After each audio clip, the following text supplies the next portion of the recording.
Naomi Pro here at BTC 29 with Aaron McKenzie. Congratulations. It's your first fight in Canada and you got the first round KO. How are you feeling? I feel absolutely amazing. I love fighting and I love Canada now, I guess. You guys are awesome. I really appreciate you having me out here. And I just feel excited. There's no better feeling than winning as far as I'm concerned. I like to win. Can you walk us through that KO and what you saw to be able to get the finish? So we noticed a little bit of things on film, right? A lot of people tend to drop their hands or they relax when you're coming out of clinch or coming off of the cage. And so we work a lot of times just on offense off of the cage, right? When you're coming out of clinch, we want to score offense and we want to find good shots. And I just happened to, he was squirming away off the clinch, and I threw my offense in those moments that are normally downtime, and I was able to catch him clean. Now I have to ask about your celebration. You almost kind of mimicked him. You apologized right after. Can you tell us a little bit about that? Oh, no, there was no mimicry at all. Like, it was nothing but respect for me. I was excited. I wasn't falling. That was not it at all. I was trying to sit down and give respect and get out of the doctor's way. I just happened to notice I was in his corner where I knew they were going to bring him, so I got the heck out of there as quick as I could. That was an accident, not meant on purpose. And this is also your first MMA fight since your stint on The Ultimate Fighter back in 2023. So how does it feel to get back in the cage, and what have you learned from that experience bringing into tonight? No, it was a huge relief just getting to fight.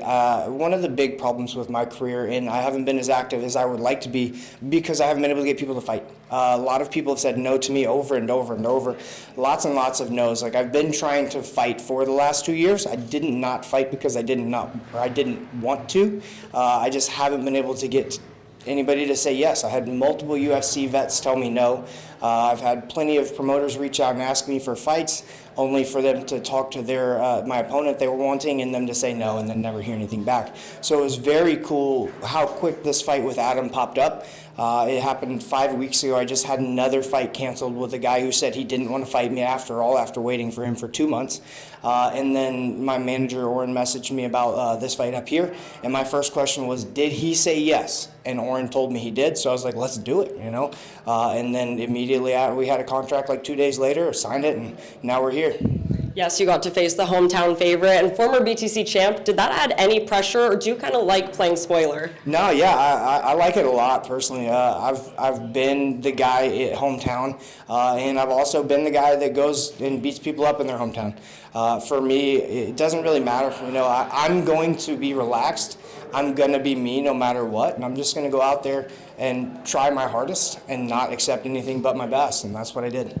You're a very well-rounded fighter, but why do you believe that you had the advantage over Adam tonight? Exactly. I believe that I'm more skilled in a lot more areas.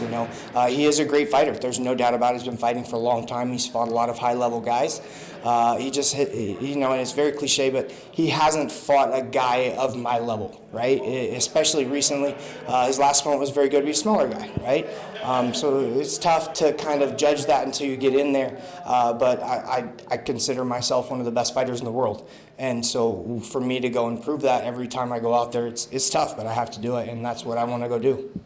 Like you said, you're an experienced fighter, and you've been in the game for a while. I know you said that lots of people are saying no to fighting you, but if you could call out any names, what's next for you? Where do you go from here? If I could call out anybody, I'd call out Islam. I want to fight that's all that matters to me. I'm not a caller outer. I sign the contract and I show up and I beat up whoever says yes. And lastly, are there any final words that you want to say? Anyone you want to thank? Any sponsors? This is the time to give them a shout. No, so I want to thank all of my family and friends.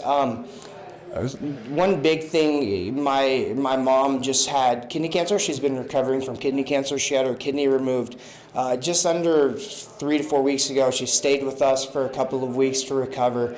She just got back to work like last week, and so she's just been a trooper through it all, and it was great to kind of be able to help her out through that. But other than that, my wife for being my biggest supporter and always there for me at all times. Then my coaches, Coach Lovato, Coach Steven, they're huge. They're two of the best in the world, and that's part of where I get my confidence from, is just knowing that I have them behind me. Then I got White's Equipment Rental. I've got the guys at Zip Chair, Rev Gear, Shadow, lots of great sponsors behind me helping me out do what I do. Well, thank you so much, Aaron, and congratulations once again.